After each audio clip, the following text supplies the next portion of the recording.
Mount Everest পৃথিবীর সবথেকে উঁচু স্থান। প্রায় ৬০ মিলিয়ন বা ৬ কোটি বছর আগে সৃষ্টি হয় এটি। বিজ্ঞানীদের মতে পৃথিবীর জন্ম থেকেই এটি ছিল না।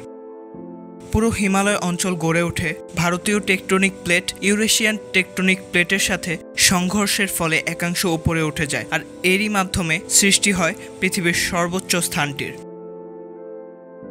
ধারণা করা হয় পৃথিবীর এই পর্বতের সৃষ্টিকালের ভয়াবহ ভূমিকম্পের সময় মানুষের অস্তিত্ব থাকলে তার প্রায় অর্ধেক মানুষই হয়তো মারা যেত।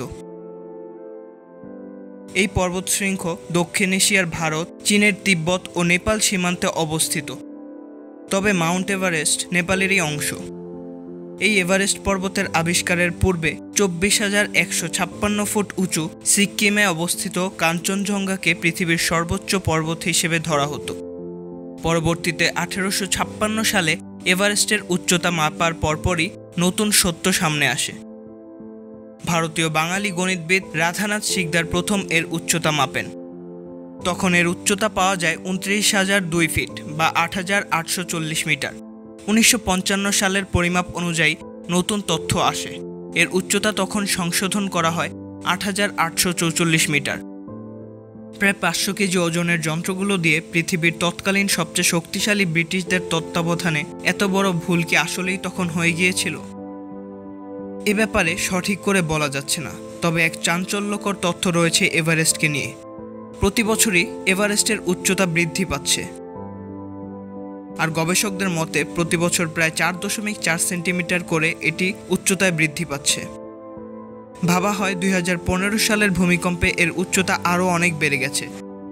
বর্তমানে এভারেস্টের উচ্চতা প্রায় ৮,৮৪৮ মিটার ধরা হয়। ব্রিটিশ সার্ভেয়র জেনারেল অ্যান্ড্রু ওয়াফ সর্বপ্রথম এই পর্বত আবিষ্কার করেন ও নাম প্রস্তাব করেন মাউন্ট এভারেস্ট। তবে এটি পৃথিবীর সর্বোচ্চ পর্বত নয়। পৃথিবীর সর্বোচ্চ পর্বতটি মাউনা কিয়া, তবে সে পর্বতের বেশিরভাগ অংশই সমুদ্র স্তরের নিচে, আর এটি লম্বায় ১০,২০০ মিটার প্রায়। তাই লম্বায় মাউন্ট এভারেস্টের থেকে বড় হলেও সর্বোচ্চ স্থান হিসেবে পৃথিবীর মধ্যে মাউন্ট এভারেস্টই এগিয়ে। মাউন্ট এভারেস্ট এতটাই উঁচু যে একটা জাম্বো জেট গড়ে সে উচ্চতায় উড়ে বেড়ায়। এটি যতটা সুন্দর পর্বতারোহীদের জন্য ঠিক ততটাই ভয়াবহ রূপ ধারণ করে।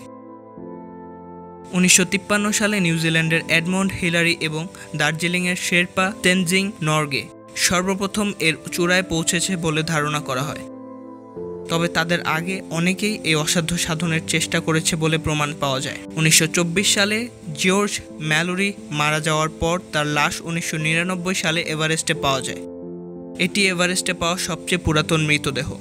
তীব্র ঠান্ডায় মৃতদেহগুলো পচে না, কোনো ব্যাকটেরিয়া টিকে থাকতে পারে না গড়ে প্রায় -৩৬°C তাপমাত্রা থেকে -৬০°C তাপমাত্রায়।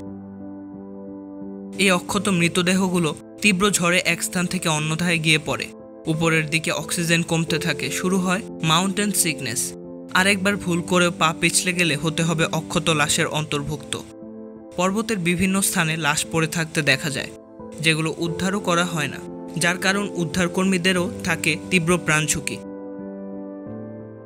এই পর্বত আরোহণে অক্সিজেন সিলিন্ডার, খাবার, পানি সহ প্রায় নিজ দেহের অর্ধেক ওজনের সমান অতিরিক্ত ওজন নিয়ে অভিকর্ষজ বলের বিপরীতে হয়তো লাশের পাশ থেকে কখনো নিজের সহচরদেরকেও ছেড়ে সব ঝুঁকি মোকাবেলা করে একাই অসাধ্য সাধন করতে এগিয়ে যেতে হয় পর্বতারোহীদের।